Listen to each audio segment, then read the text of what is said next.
Shalom, magandang araw po, Alas Moto po. Bali, ito po, home service na naman tayo sa Z500 po. Ito po yung SE 2024. Bali, TDD Night Ranger with original Piaggio horn. Yan dito kay Sir Francis po, no.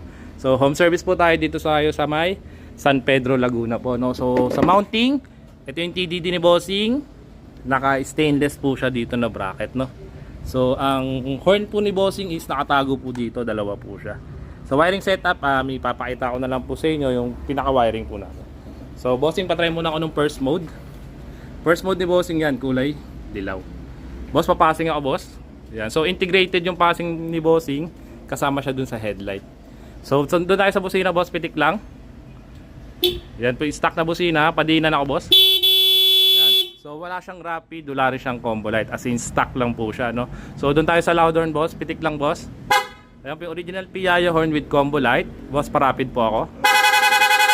Yan, so full blast po yun. Meron siyang puti, meron siyang dilaw, meron siyang spotlight, no. So ito po, sa switch po natin meron tayong dual 3-way. So hindi na namin nilagay yung stainless po dito kasi medyo madaling masira. So dito kami nag-focus po, no.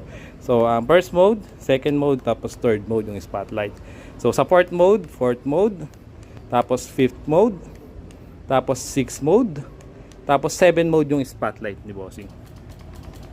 Yun. So sa busina ni Bossing, ito ulit original Piaggio horn with rapid. Pag binabaan ninyo, stock na busina.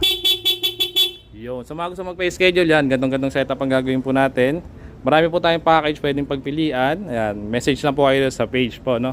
So pwedeng shop, pwedeng home service. Yan, bigyan po namin kayo ng slot. Yan po, Sir Francis po ng San Pedro, Laguna. Thank you. Thank you po. Alright.